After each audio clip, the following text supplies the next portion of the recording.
আসসালামাইকুম। এই যে আমাদের কাছে একটি রাইস কুকার আছে ভীষণ কোম্পানির। এই রাইস কুকারটি কারেন্টে সংযোগ দিলে আমরা কিন্তু কারেন্টে সংযোগ দিয়েছি, কিন্তু এটার কোনো রকম দেখেন নেই, লাইট জ্বলে না, লাইন আসে না, কোথাও কোনো সংযোগ লাইন নেই। এটা এই রাইস কুকারটা যদি এরকম সমস্যা আপনার রাইস কুকারে হয়, তাহলে আপনি বাড়িতে বসেই নিজেই কিন্তু মেরামত করতে পারবেন যদি আমাদের এই ভিডিওটা আপনি পূর্ণাঙ্গ দেখেন। আপনাকে কোথাও যাওয়া লাগবে না, আপনি বাড়িতে বসেই নিজে নিজে মেরামত করবেন মাত্র 5 মিনিটেই। তা আসুন আজকে মূল ভিডিও শুরু করি। 5 মিনিটেই এই যে নষ্ট রাইস কুকার আপনি কীভাবে মেরামত করবেন পুরো ভিডিওটি দেখার অনুরোধ করছি। তো আমরা প্রথম লাইনটা বন্ধ করে নিলাম এবং লাইনটা ছাড়াই নিলাম। দেখেন এখানে তো তোলা একটা স্ক্রু দেওয়া, দুটো নাট আছে, আমরা এই তোলাটা ছাড়াই নিলাম। আগের থেকে স্ক্রু দুটো আমরা খুলে রাখছি। এই যে তো এখন আসুন এর কী সমস্যা দেখেন, একদম ফ্রেশ আছে, সব কিছু নতুন আছে, তারপরে রাইস কুকারটা কিন্তু কোনো লাইন আসছে না, রান্না হচ্ছে না, একদম নষ্ট। একদম সিম্পল, আপনি এই পুরো ভিডিওটা দেখলে বাড়িতে বসে নিজে নিজে মেরামত করতে পারবেন, কোথাও আপনার যাওয়া লাগবে না। আমরা সর্বপ্রথম কী করবে, যে এইরকম সমস্যায় প্রথম যে চেকটা আপনি করবেন, এই যে ফিউজটা, এই যে একটা ফিউজ আছে এসি লাইনে, এই ফিউজটা কিন্তু এই সমস্যাগুলো 90% হয়।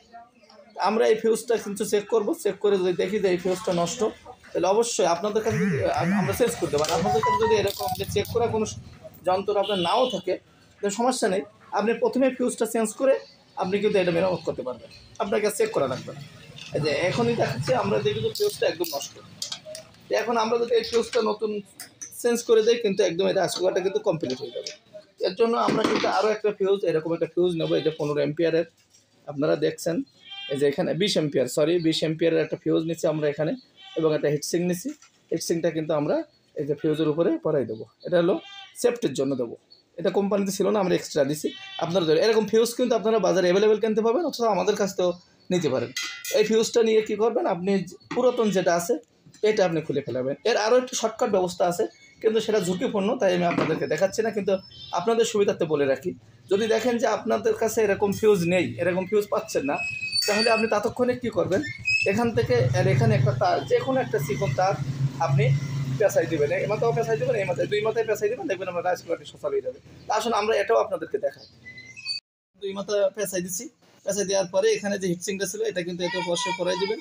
দিয়ে এখন যদি আমরা আপনাকে এটা লাইনটা দিয়ে দেয়, দেখেন একদম কিন্তু 5 মিনিটও লাগেনি, তার ভিতরে কিন্তু রাইস কুকারটি সম্পূর্ণ কমপ্লিট হয়ে গেছে। একদম রানিং হয়ে যাবে রাইস কুকারটি ইনশাল্লাহ। তো আমরা আপনাদেরকে দেখাই, আমরা লাইনটা দেই, এই যে দেখেন, এই যে লাইন চলে আসছে, সবুজ বাতি, হলুদ বাতি। এখন যদি আমি সুইচ দিই, দেখেন লাল বাতি জ্বলে, এই যে লাল বাতি জ্বলবে। এখন আমাদের কিন্তু রাইস কুকারটি সম্পূর্ণ কমপ্লিট।